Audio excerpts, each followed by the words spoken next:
AM ਕਹਾਣੀਆਂ ਵਿੱਚ ਤੁਹਾਡਾ ਸਾਰਿਆਂ ਦਾ ਸਵਾਗਤ ਹੈ। ਮੇਰਾ ਵਿਆਹ ਇੱਕ ਪੜ੍ਹੇ ਲਿਖੇ ਇੰਜੀਨੀਅਰ ਨਾਲ ਹੋਇਆ ਸੀ। ਉਸ ਦੀ ਕੰਪਨੀ ਨੇ ਉਸ ਨੂੰ ਸਿੰਗਾਪੁਰ ਭੇਜਿਆ ਸੀ ਅਤੇ ਉਹ ਸਿੰਗਾਪੁਰ ਵਿੱਚ ਕੰਮ ਕਰਦਾ ਸੀ। ਮੈਂ ਮੁੰਡੇ ਦੀ ਬਜਾਏ ਮਰਦ ਕਹਿ ਰਹੀ ਹਾਂ ਕਿਉਂਕਿ ਉਹ ਆਦਮੀ ਮੇਰੇ ਤੋਂ ਬਹੁਤ ਵੱਡਾ ਸੀ, ਪਰ ਫਿਰ ਵੀ ਮੇਰੇ ਪਿਤਾ ਨੇ ਮੇਰਾ ਵਿਆਹ ਉਸ ਨਾਲ ਕਰਵਾ ਦਿੱਤਾ। ਉਹ ਅਮੀਰ ਸੀ ਅਤੇ ਸਿੰਗਾਪੁਰ ਵਿੱਚ ਕੰਮ ਕਰਦਾ ਸੀ, ਪਰ ਉਸ ਨੇ ਵਾਅਦਾ ਕੀਤਾ ਸੀ ਕਿ ਵਿਆਹ ਤੋਂ ਬਾਅਦ ਉਹ ਮੈਨੂੰ ਆਪਣੇ ਨਾਲ ਸਿੰਗਾਪੁਰ ਲੈ ਜਾਵੇਗਾ। ਵਾਅਦੇ ਮੁਤਾਬਿਕ ਵਿਆਹ ਤੋਂ ਬਾਅਦ ਪਤੀ ਮੈਨੂੰ ਸਿੰਗਾਪੁਰ ਲੈ ਗਏ, ਪਰ ਰੋਜ਼ ਜਦੋਂ ਉਹ ਕੰਮ ਤੋਂ ਵਾਪਸ ਆਉਂਦਾ ਤਾਂ ਉਸ ਦੇ ਚਿਹਰੇ ਤੇ ਕੁਝ ਨਿਸ਼ਾਨ ਹੁੰਦੇ ਅਤੇ ਉਸ ਦੇ ਬੈਗ ਵਿੱਚ ਪੁਰਾਣੇ ਫਟੇ ਕੱਪੜੇ, ਔਰਤਾਂ ਦੇ ਕੱਪੜੇ ਹੁੰਦੇ। ਇੱਕ ਦਿਨ ਜਦੋਂ ਮੈਂ ਆਪਣੇ ਪਤੀ ਦੇ ਪਿੱਛੇ ਗਈ ਤਾਂ ਉਹ ਜੋ ਕੰਮ ਕਰ ਰਿਹਾ ਸੀ ਉਸ ਨੂੰ ਦੇਖ ਕੇ ਮੇਰੇ ਪੈਰਾਂ ਹੇਠੋਂ ਜ਼ਮੀਨ ਨਿਕਲ ਗਈ, ਕਿਉਂਕਿ ਮੇਰਾ ਪਤੀ ਉੱਥੇ ਹੈ। ਹੁਣ ਮੇਰੀ ਕਹਾਣੀ ਮੇਰੇ ਸ਼ਬਦਾਂ ਵਿੱਚ ਸੁਣੋ। ਮੈਂ ਕਦੇ ਸੁਪਨੇ ਵਿੱਚ ਵੀ ਨਹੀਂ ਸੋਚਿਆ ਸੀ ਕਿ ਮੇਰੀ ਕਿਸਮਤ ਇਸ ਤਰ੍ਹਾਂ ਬਦਲ ਜਾਵੇਗੀ। ਮੇਰਾ ਹਰ ਸੁਪਨਾ ਹਕੀਕਤ ਵਿੱਚ ਬਦਲ ਜਾਵੇਗਾ। ਹਰ ਕੁੜੀ ਦੀ ਤਰ੍ਹਾਂ ਮੇਰੇ ਵੀ ਵਿਆਹ ਦੇ ਕਈ ਸੁਪਨੇ ਸਨ, ਪਰ ਹਕੀਕਤ ਦੀ ਦੁਨੀਆ ਨੇ ਮੈਨੂੰ ਉਹਨਾਂ ਸੁਪਨਿਆਂ ਵਿੱਚ ਰੁਕਾਵਟ ਪਾ ਦਿੱਤੀ।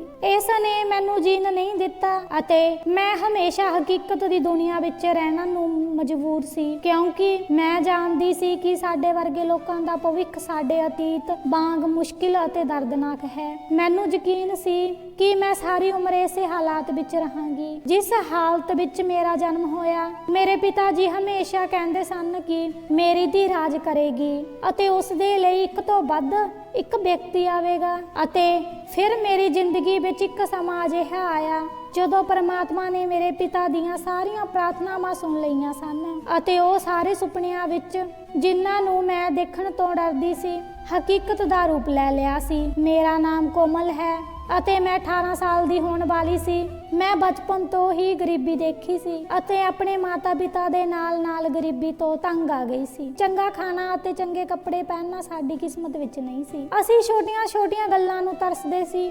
ਸਮੇਂ ਦੇ ਨਾਲ ਜਦੋਂ ਮੈਂ ਜਵਾਨ ਹੋਈ ਤਾਂ ਸਾਡੀ ਇੱਛਾ ਕਦੇ ਪੁਰਾਣੀ ਨਹੀਂ ਹੋਈ। ਮੇਰੇ ਪਿਤਾ ਇੱਕ ਮਜ਼ਦੂਰ ਸਨ ਜੋ ਦਿਹਾੜੀ ਤੇ ਕੰਮ ਕਰਦੇ ਸਨ, ਜਿਸ ਕਾਰਨ ਸਾਡੇ ਘਰ ਦਾ ਗੁਜ਼ਾਰਾ ਬਹੁਤ ਔਖਾ ਚੱਲਦਾ ਸੀ, ਕਿਉਂਕਿ ਸਾਡਾ ਘਰ ਵੀ ਕਿਰਾਏ ਤੇ ਸੀ ਅਤੇ ਮਾਂ ਨੂੰ ਹਰ ਪੈਸੇ ਵਿੱਚੋਂ ਬਚਾ ਕੇ ਪੈਸੇ ਕਿਰਾਏ ਲਈ ਰੱਖਣੇ ਪੈਂਦੇ ਸਨ। ਜਿਵੇਂ ਹੀ ਮੈਂ ਜਵਾਨ ਹੋਈ ਅਤੇ ਦੇਖਿਆ ਕਿ ਮੇਰੇ ਪਿਤਾ ਜੀ ਸਾਰੀ ਉਮਰ ਮਜ਼ਦੂਰੀ ਕਰਨ ਤੋਂ ਬਾਅਦ ਬੁੱਢੇ ਹੋ ਗਏ ਹਨ ਅਤੇ ਇਸ ਕਾਰਨ ਉਹਨਾਂ ਦੀ ਪਿੱਠ ਵੀ ਝੁਕ ਗਈ ਸੀ, ਤਾਂ ਆਪਣੇ ਪਿਤਾ ਨੂੰ ਸਹਾਰਾ ਦੇਣ ਲਈ ਮੈਂ ਵੀ ਇੱਕ ਸਫਾਈ ਸੇਵਕ ਦੀ ਨੌਕਰੀ ਕਰ ਲਈ। 4 ਭੈਣਾਂ ਸਨ, ਮੈਂ ਸਭ ਤੋਂ ਵੱਡੀ ਸੀ, ਇਸ ਲਈ ਮੈਂ ਆਪਣੀ ਉਮਰ ਨਾਲੋਂ ਤੇਜ਼ੀ ਨਾਲ ਬਦਲੀ। ਮੇਰੇ ਪਿਤਾ ਜੀ ਮੈਨੂੰ ਬਹੁਤ ਪਿਆਰ ਕਰਦੇ ਸਨ ਅਤੇ ਜਦੋਂ ਵੀ ਉਹ ਮੈਨੂੰ ਮਿਹਨਤ ਕਰਦੇ ਦੇਖਦੇ ਸਨ ਉਹ ਮੇਰੇ ਸਿਰ ਉੱਤੇ ਹੱਥ ਰੱਖ ਕੇ ਮੇਰੇ ਚੰਗੇ ਭਾਗਾਂ ਲਈ ਅਰਦਾਸ ਕਰਦੇ ਸਨ। ਇਸੇ ਤਰ੍ਹਾਂ ਇੱਕ ਦਿਨ ਪਰਮਾਤਮਾ ਨੇ ਮੇਰੇ ਪਿਤਾ ਦੀਆਂ ਸਾਰੀਆਂ ਪ੍ਰਾਰਥਨਾਵਾਂ ਸੁਣ ਲਈਆਂ ਅਤੇ ਹਸਪਤਾਲ ਵਿੱਚ ਕੰਮ ਕਰਦੀ ਇੱਕ ਨਰਸ ਨੇ ਮੈਨੂੰ ਅਜਿਹਾ ਰਿਸ਼ਤਾ ਭੇਜਿਆ ਜਿਸ ਬਾਰੇ ਅਸੀਂ ਗਰੀਬ ਲੋਕ ਕਦੇ ਸੋਚ ਵੀ ਨਹੀਂ ਸਕਦੇ। ਨਰਸ ਦੀ ਸਹੇਲੀ ਮੇਰੇ ਲਈ ਰਿਸ਼ਤਾ ਲੈ ਕੇ ਆਈ ਸੀ। ਉਹ ਆਪਣੇ ਭਰਾ ਦਾ ਵਿਆਹ ਮੇਰੇ ਨਾਲ ਕਰਵਾਉਣਾ ਚਾਹੁੰਦੀ ਸੀ। ਮੈਂ ਜਵਾਨ ਅਤੇ ਸੁੰਦਰ ਸੀ, ਮੈਨੂੰ ਭਾਬੀ ਬਣਾਉਣ ਲਈ ਤਿਆਰ ਸੀ। ਸਾਡੇ ਵਰਗੇ ਲੋਕਾਂ ਲਈ ਇਹ ਬਹੁਤ ਖੁਸ਼ੀ ਦੀ ਗੱਲ ਹੈ ਜੇਕਰ ਚੰਗੇ ਘਰ ਵਿੱਚ ਧੀ ਦਾ ਵਿਆਹ ਹੋਵੇ, ਪਰ ਉਸ ਸਮੇਂ ਸਾਡੀ ਖੁਸ਼ੀ ਹੈਰਾਨੀ ਵਿੱਚ ਬਦਲ ਗਈ ਜਦੋਂ ਨਰਸ ਦੀ ਸਹੇਲੀ ਰਾਜੂ ਨੇ ਦੱਸਿਆ ਕਿ ਉਸ ਦਾ ਭਰਾ ਸਿੰਗਾਪੁਰ ਵਿੱਚ ਰਹਿੰਦਾ ਹੈ, ਚੰਗੀ ਨੌਕਰੀ ਕਰਦਾ ਹੈ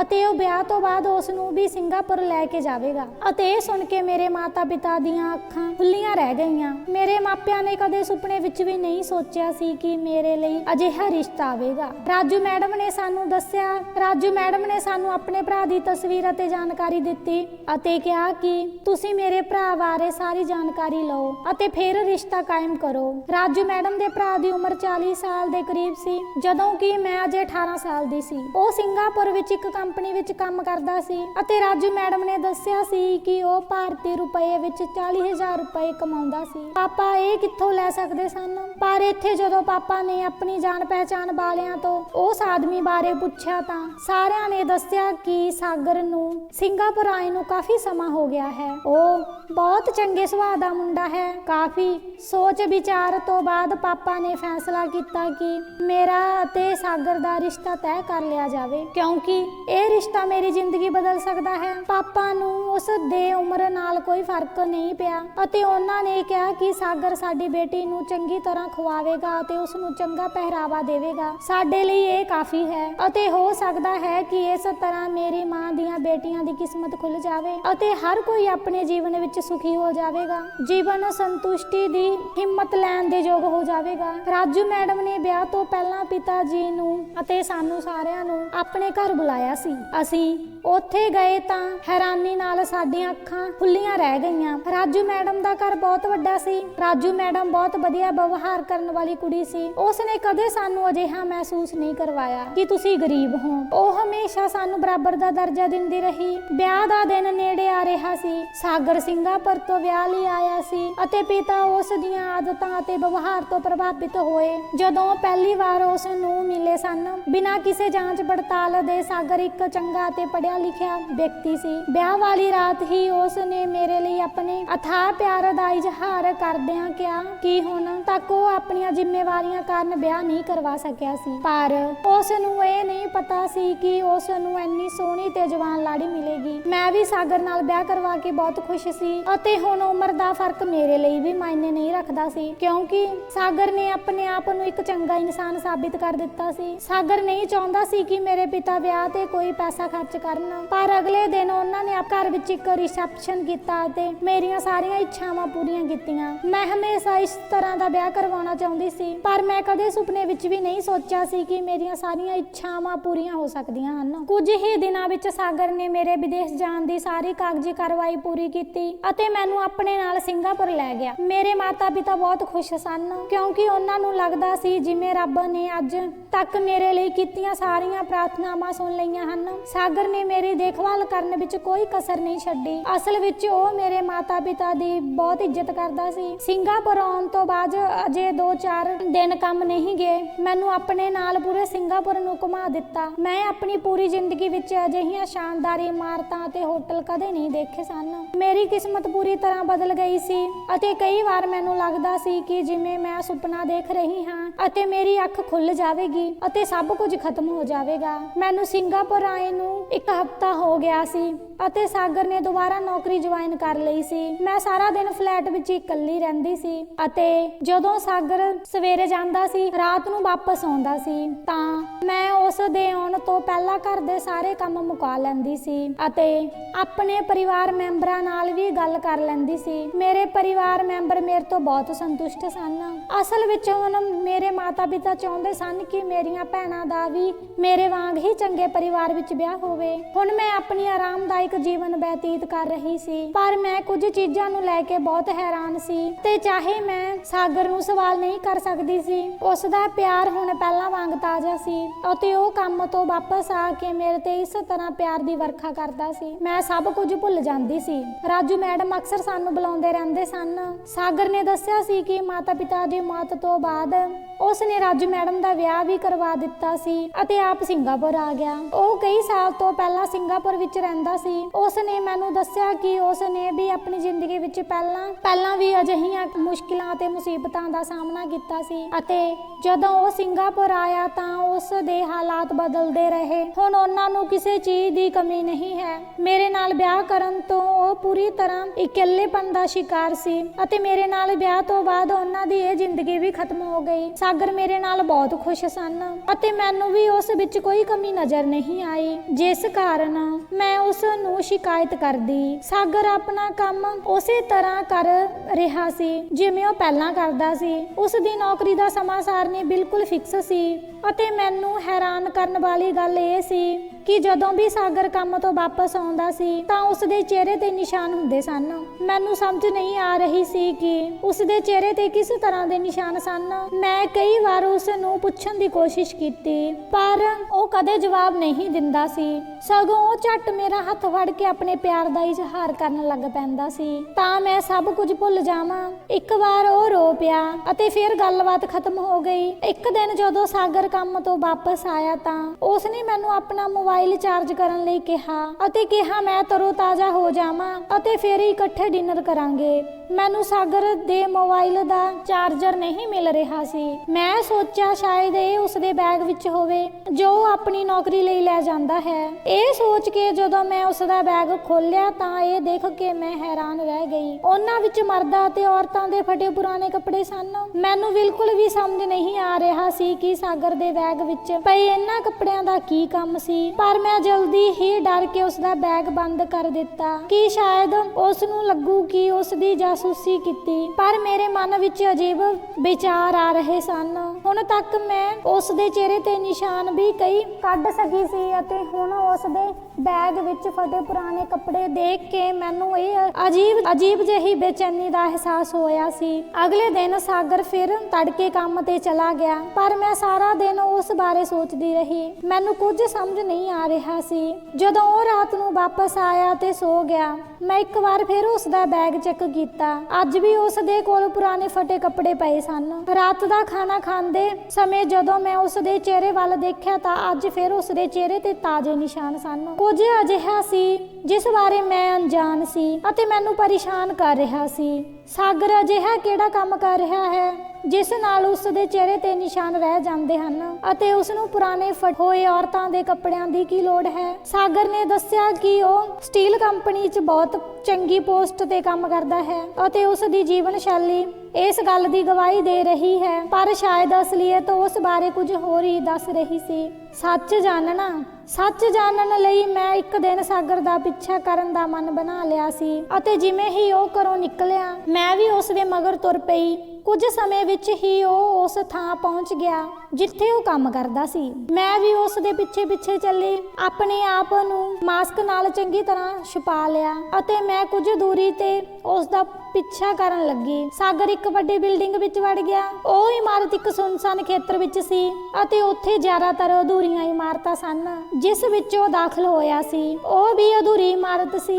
ਸ਼ਾਇਦ ਉਹ ਇੱਥੇ ਕਿਸੇ ਕੰਪਨੀ ਦੇ ਕੰਮ ਲਈ ਆਇਆ ਸੀ। ਮੈਂ ਵੀ ਉਹਨਾਂ ਦੇ ਪਿੱਛੇ ਜਾ ਰਹੀ ਸੀ, ਪਰ ਹੈਰਾਨੀ ਦੀ ਗੱਲ ਇਹ ਸੀ ਕਿ ਇਹ ਜਗ੍ਹਾ ਖਾਲੀ ਸੀ ਅਤੇ ਮੈਨੂੰ ਅੰਦਰ ਜਾਣ ਤੋਂ ਰੋਕਣ ਵਾਲਾ ਕੋਈ ਨਹੀਂ ਸੀ। ਮੈਂ ਸਾਗਰ ਨੂੰ ਆਪਣੀ ਮੌਜੂਦਗੀ ਦਾ ਬਿਲਕੁਲ ਅਹਿਸਾਸ ਨਹੀਂ ਹੋਣ ਦਿੱਤਾ ਅਤੇ ਫਿਰ ਸਾਗਰ ਪੌੜੀਆਂ ਤੇ ਚੜ੍ਹ ਕੇ ਪਹੁੰਚ ਗਿਆ। ਮੈਂ ਵੀ ਡਰਦੀ ਉਸ ਦੇ ਪਿੱਛੇ ਪੌੜੀਆਂ ਚੜ੍ਹਨ ਲੱਗੀ ਤੇ ਅੰਦਰ ਦਾ ਨਜ਼ਾਰਾ ਦੇਖ ਕੇ ਮੈਂ ਵੀ ਆਪਣੇ ਹੋਸ਼ ਗਵਾ ਲਏ। ਉੱਥੇ ਇੱਕ ਬਹੁਤ ਵੱਡਾ ਟੋਇਆ ਸੀ। ਉੱਥੇ ਬਹੁਤ ਸਾਰੀਆਂ ਕੁੜੀਆਂ ਤੇ ਮਰਦਾਂ ਨੂੰ ਬੰਨਿਆ ਹੋਇਆ ਸੀ। ਉਹਨਾਂ ਦੇ ਹੱਥ ਪੈਰ ਰੱਸੀਆਂ ਨਾਲ ਬੰਨੇ ਹੋਏ ਸਨ ਅਤੇ ਕਈਆਂ ਦੇ ਮੂੰਹ ਵਿੱਚ ਕੱਪੜੇ ਵੀ ਪਾਏ ਹੋਏ ਸਨ। ਸਾਗਰ ਨੇ ਇੱਕ ਆਦਮੀ ਦੇ ਹੱਥ ਖੋਲ ਕੇ ਪਾਣੀ ਦਾ ਗਿਲਾਸ ਉਸ ਦੇ ਸਾਹਮਣੇ ਰੱਖਿਆ, ਪਰ ਉਹ ਵਿਅਕਤੀ ਨੇ ਪਾਣੀ ਪੀਣ ਦੀ ਬਜਾਏ ਸਾਗਰ ਤੇ ਰੌਲਾ ਪਾਉਣਾ ਸ਼ੁਰੂ ਕਰ ਦਿੱਤਾ ਕਿ ਤੁਸੀਂ ਸਾਡੇ ਸਾਰਿਆਂ ਨਾਲ ਧੋਖਾ ਕੀਤਾ ਹੈ। ਪਰ ਸਾਗਰ ਚੁੱਪ ਰਿਹਾ ਅਤੇ ਸਾਗਰ ਖੁਦ ਪਾਣੀ ਪੀਣ ਲਈ ਉਸ ਦੇ ਨੇੜੇ ਆ ਗਿਆ। ਉਸ ਨੇ ਤੁਰੰਤ ਉਸ ਦੇ ਮੂੰਹ ਤੇ ਥੱਪੜ ਮਾਰ ਦਿੱਤਾ। ਸਾਗਰ ਉਸ ਨਾਲ ਦੁਰਵਿਵਹਾਰ ਕਰ ਰਿਹਾ ਸੀ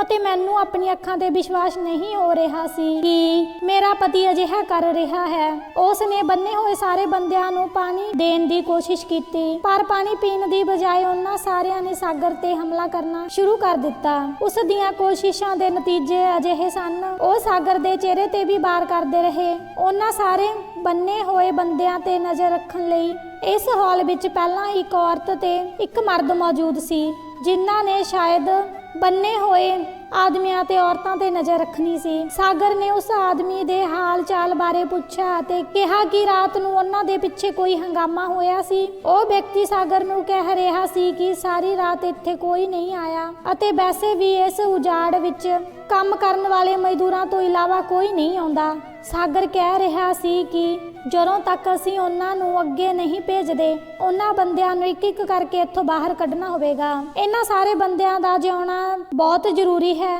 ਇਸ ਲਈ ਉਹਨਾਂ ਨੂੰ ਪਾਣੀ ਦਿੰਦੇ ਰਹੋ। ਸਾਗਰ ਨੇ ਉੱਥੇ ਮੌਜੂਦ ਪਹਿਲੇ ਆਦਮੀ ਵੱਲ ਇਸ਼ਾਰਾ ਕੀਤਾ। ਇਸ ਲਈ ਉਸ ਨੇ ਬੰਨੇ ਹੋਏ ਵਿਅਕਤੀ ਦੇ ਕੱਪੜੇ ਉਤਾਰ ਕੇ ਸਾਗਰ ਨੂੰ ਦਿੱਤੇ, ਜਿਸ ਨੂੰ ਉਸ ਨੇ ਆਪਣੇ ਥੈਲੇ ਵਿੱਚ ਪਾ ਲਿਆ ਅਤੇ ਆਦਮੀ ਨੂੰ ਹੋਰ ਕੱਪੜੇ ਪਹਿਨਾਏ ਜੋ ਇੱਕ ਮਜ਼ਦੂਰ ਦੇ ਕੱਪੜੇ ਸਨ। ਫਿਰ ਸਾਗਰ ਦੇ ਕਹਿਣ ਤੇ ਇੱਕ ਔਰਤ ਉਹਨਾਂ ਨੂੰ ਲੜਕਿਆਂ ਦੇ ਕਮਰੇ 'ਚ ਲੈ ਗਈ ਅਤੇ ਉਹਨਾਂ ਦੇ ਕੱਪੜੇ ਵੀ ਬਦਲ ਦਿੱਤੇ ਗਏ। ਇਸ ਤੋਂ ਬਾਅਦ ਸਾਗਰ ਨੇ ਆਪਣੇ ਆਦਮੀ ਨਾਲ ਮਿਲ ਕੇ ਲੇਬਰ ਦੇ ਕੱਪੜਿਆਂ 'ਚ ਸਜੇ ਸਾਰੇ ਆਦਮੀ ਅਤੇ ਔਰਤਾਂ ਨੂੰ ਬੇਹੋਸ਼ ਕਰ ਦਿੱਤਾ ਅਤੇ ਫਿਰ ਉਹਨਾਂ ਨੂੰ ਚੁੱਕ ਕੇ ਉੱਧਰ ਲੈ ਗਏ ਅਤੇ ਤੇਜ਼ੀ ਨਾਲ ਬਾਹਰ ਵੱਲ ਭੱਜੀ।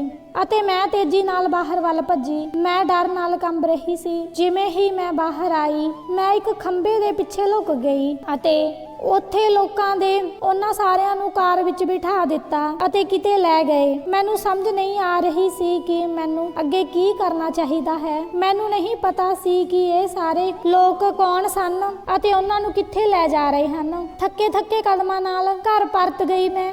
ਮੇਰੇ ਵਿੱਚ ਦੁਬਾਰਾ ਉਸ ਜਗ੍ਹਾ ਜਾਣ ਦੀ ਹਿੰਮਤ ਨਹੀਂ ਸੀ ਅਤੇ ਮੈਨੂੰ ਇਹ ਵੀ ਨਹੀਂ ਪਤਾ ਸੀ ਕਿ ਕੋਈ ਹੋਰ ਹੈ ਜੋ ਉਹਨਾਂ ਤੇ ਨਜ਼ਰ ਰੱਖ ਸਕਦਾ। ਘਰ ਆ ਕੇ ਮੈਂ ਸਾਰਾ ਦਿਨ ਡਰੀ ਬੈਠੀ ਰਹੀ। ਮੈਨੂੰ ਇੰਨਾ ਪਤਾ ਸੀ ਕਿ ਮੇਰਾ ਪਤੀ ਕਿਸੇ ਸਟੀਲ ਕੰਪਨੀ ਵਿੱਚ ਕੰਮ ਨਹੀਂ ਕਰਦਾ, ਪਰ ਉਹ ਕੋਈ ਹੋਰ ਕੰਮ ਕਰਦਾ ਹੈ। ਪਰ ਜੋ ਕੁਝ ਮੈਂ ਸਮਝ ਸਕੀ, ਮੈਂ ਚਾਹੁੰਦੇ ਹੋਏ ਵੀ ਉਸ ਬਾਰੇ ਨਹੀਂ ਸੋਚ ਸਕੀ। ਜਦੋਂ ਸਾਗਰ ਰਾਤ ਨੂੰ ਘਰ ਵਾਪਸ ਆਇਆ ਤਾਂ ਉਸ ਦੇ ਚਿਹਰੇ ਤੇ ਉਹ ਨਿਸ਼ਾਨ ਸਨ ਅਤੇ ਅੱਜ ਮੈਨੂੰ ਚੰਗੀ ਤਰ੍ਹਾਂ ਪਤਾ ਸੀ ਕਿ ਉਹ ਨਿਸ਼ਾਨ ਕਿਵੇਂ ਬਣਦੇ ਸਨ। ਉਸ ਨੇ ਆਪਣਾ ਬੈਗ ਇੱਕ ਕੋਨੇ ਵਿੱਚ ਰੱਖਿਆ ਅਤੇ ਫਰੈਸ਼ ਹੋਣ ਲਈ ਚਲਾ ਗਿਆ।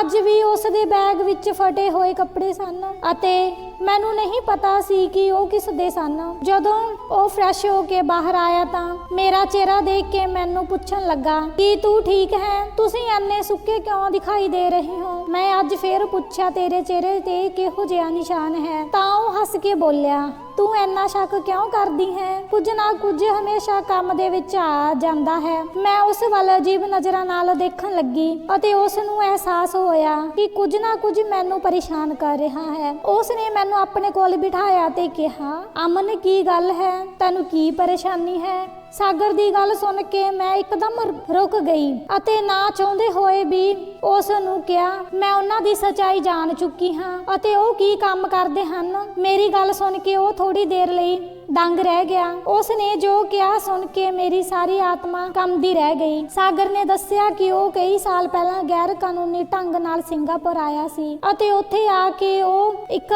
ਅਜਿਹੇ ਗਿਰੋਹ ਦੇ ਹੱਥ ਲੱਗ ਗਿਆ ਜੋ ਭਾਰਤ, ਬੰਗਲਾਦੇਸ਼ ਅਤੇ ਸ਼੍ਰੀਲੰਕਾ ਹੋਰ ਦੇਸ਼ਾਂ ਦੇ ਲੋਕਾਂ ਨੂੰ ਕੰਮਾਂ ਦਾ ਲਾਲਚ ਦੇ ਕੇ ਗੈਰ ਕਾਨੂੰਨੀ ਢੰਗ ਨਾਲ ਕੰਮ ਲਈ ਲਿਆਉਂਦੇ ਹਨ ਅਤੇ ਫਿਰ ਗੈਰ ਕਾਨੂੰਨੀ ਕੰਮਾਂ ਲਈ ਵਰਤਦੇ ਹਨ। ਕਈ ਸਾਲਾਂ ਤੱਕ ਉਹ ਸਾਗਰ ਨੂੰ ਨਾਜਾਇਜ਼ ਕੰਮ ਕਰਵਾਉਣ ਲਈ ਮਜਬੂਰ ਕਰਦੇ ਰਹੇ। ਕਈ ਵਾਰ ਉਹ ਨਸ਼ਾ ਵੇਚਦਾ ਸੀ ਅਤੇ ਕਦੇ ਕੁੜੀਆਂ ਨੂੰ ਗਾਇਬ ਕਰ ਦਿੰਦਾ ਸੀ। ਸਾਗਰ ਵੀ ਸਾਰੇ ਕੰਮਾਂ ਲਈ ਪੈਸੇ ਲੈ ਲੈਂਦਾ ਸੀ ਜੋ ਉਹ ਆਪਣੇ ਘਰ ਭੇਜਦਾ ਸੀ। ਇਸੇ ਤਰ੍ਹਾਂ ਉਹ ਗੈਰ ਕਾਨੂੰਨੀ ਗਤੀਵਿਧੀਆਂ ਵਿੱਚ ਸ਼ਾਮਲ ਹੋ ਗਿਆ। ਪਰ ਹੁਣ ਉਹ ਆਪਣੀ ਮਰਜ਼ੀ ਅਨੁਸਾਰ ਸਭ ਕੁਝ ਨਹੀਂ ਕਰ ਰਿਹਾ ਸੀ ਅਤੇ ਇੱਕ ਦਿਨ ਜਦੋਂ ਉਸ ਨੂੰ ਭੱਜਣ ਦਾ ਮੌਕਾ ਮਿਲਿਆ ਤਾਂ ਉਹ ਵਾਪਸ ਭਾਰਤ ਆ ਗਿਆ। ਉੱਥੇ ਜਾ ਕੇ ਸਾਗਰ ਨੂੰ ਪਤਾ ਲੱਗਾ ਕਿ ਉਸ ਦੇ ਪਰਿਵਾਰ ਨੇ ਪੁਰਾਣਾ ਮਕਾਨ ਢਾਹ ਦਿੱਤਾ ਹੈ, ਨਵਾਂ ਘਰ ਬਣਾਉਣਾ ਸ਼ੁਰੂ ਕਰ ਦਿੱਤਾ ਹੈ। ਉਹਨਾਂ ਸਾਰਿਆਂ ਨੇ ਸਾਗਰ ਦੇ ਪੈਸੇ ਦੀ ਬਦੌਲਤ ਹੀ ਜ਼ਿੰਦਗੀ ਜਿਉਣੀ ਸ਼ੁਰੂ ਕਰ ਦਿੱਤੀ ਸੀ ਅਤੇ ਜਦੋਂ ਸਾਗਰ ਦੇ ਪਰਿਵਾਰ ਵਾਲਿਆਂ ਨੂੰ ਪਤਾ ਲੱਗਾ ਕਿ ਉਹ ਹਮੇਸ਼ਾ ਲਈ ਵਾਪਸ ਆ ਗਿਆ ਹੈ ਤਾਂ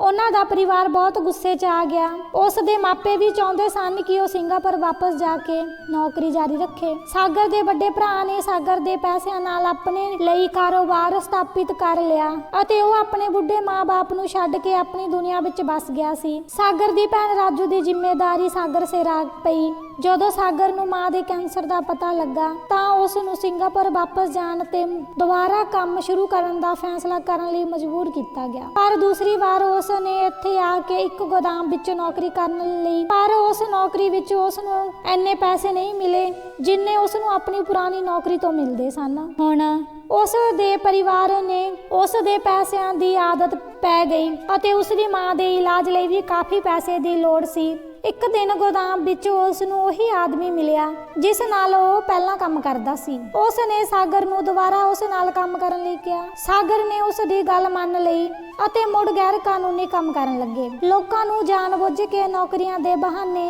ਦੂਜੇ ਦੇਸ਼ਾਂ ਤੋਂ ਬੁਲਾ ਕੇ ਇੱਥੇ ਲਿਆ ਕੇ ਜੇਲ੍ਹਾਂ ਵਿੱਚ ਧੱਕਿਆ ਜਾਂਦਾ ਸੀ। ਸਾਗਰ ਦਾ ਕੰਮ ਬੰਦਿਆਂ ਤੇ ਨਿਗਰਾਨੀ ਕਰਨਾ ਅਤੇ ਉਹਨਾਂ ਨੂੰ ਇੱਕ ਇੱਕ ਕਰਕੇ ਲਿਆਉਣਾ ਸੀ। ਇਹ ਕੰਮ ਪੂਰੀ ਤਰ੍ਹਾਂ ਗੈਰ ਕਾਨੂੰਨੀ ਸੀ ਅਤੇ ਬਹੁਤ ਹੀ ਮਨਮਜ਼ਦੂਰੀ ਨਾਲ ਕੀਤਾ ਜਾ ਰਿਹਾ ਸੀ, ਜਿਸ ਕਾਰਨ ਉਕਤ ਵਿਅਕਤੀਆਂ ਨੂੰ ਇਲਾਕੇ ਵਿੱਚ ਰੱਖਿਆ ਹੋਇਆ ਸੀ ਉਹ ਪੂਰੀ ਤਰ੍ਹਾਂ ਖਾਲੀ ਸੀ ਅਤੇ ਕੋਈ ਵੀ ਉੱਥੇ ਆਉਣ ਜਾਣ ਵਾਲਾ ਨਹੀਂ ਸੀ। ਸਾਗਰ ਗੋਦਾਮ ਵਿੱਚ ਪਾਰਟ ਟਾਈਮ ਜੌਬ ਕਰਦਾ ਸੀ ਅਤੇ ਉਸ ਦੀ ਨੌਕਰੀ ਕਾਨੂੰਨੀ ਸੀ, ਜਿਸ ਤੋਂ ਬਿਨਾਂ ਉਹ ਉੱਥੇ ਰਹਿ ਰਿਹਾ ਸੀ ਅਤੇ ਉਸ ਨੇ ਕਿਹਾ ਕਿ ਉਸ ਨੇ ਆਪਣੀ ਮਾਂ ਦਾ ਇਲਾਜ ਕਰਵਾਉਣਾ, ਪਰ ਕੁਦਰਤ ਨੇ ਉਸ ਦੇ ਮਾਪਿਆਂ ਦੀ ਜ਼ਿੰਦਗੀ ਦਾ ਫੈਸਲਾ ਪਹਿਲਾਂ ਹੀ ਕਰ ਦਿੱਤਾ ਸੀ। ਇਲਾਜ ਦੇ ਬਾਵਜੂਦ ਵੀ ਉਸ ਦੀ ਮਾਤਾ ਦੀ ਮੌਤ ਹੋ ਗਈ। ਫਿਰ ਕੁਝ ਦਿਨ ਵਿੱਚ ਵੀ ਉਸ ਦੇ ਪਿਤਾ ਦਾ ਦੇਹਾਂਤ ਹੋ ਗਿਆ। ਸਾਗਰ ਨੇ ਸੋਚਿਆ ਕਿ ਆਪਣੀ ਮਾਂ ਦੇ ਇਲਾਜ ਤੋਂ ਬਾਅਦ ਉਹ ਦੁਬਾਰਾ ਭਾਰਤ ਚਲਾ ਜਾਵੇਗਾ, ਪਰ ਹੁਣ ਭਾਰਤ ਜਾਣ ਦਾ ਕੋਈ ਕਾਰਨ ਨਹੀਂ ਬਚਿਆ ਸੀ। ਉਸ ਨੇ ਆਪਣੀ ਭੈਣ ਦਾ ਵੀ ਵਿਆਹ ਕਰ ਦਿੱਤਾ ਸੀ। ਇਸ ਲਈ ਸਾਗਰ ਨੇ ਸਿੰਗਾਪੁਰ ਨਹੀਂ ਛੱਡਿਆ। ਉਹ ਆਪਣਾ ਕੰਮ ਕਰਦਾ ਰਿਹਾ, ਪਰ ਰਾਜੂ ਮੈਡਮ ਉਸ ਨੂੰ ਇਕੱਲੀ ਜ਼ਿੰਦਗੀ ਨਹੀਂ ਜੀਣ ਦੇ ਸਕਦੀ ਸੀ।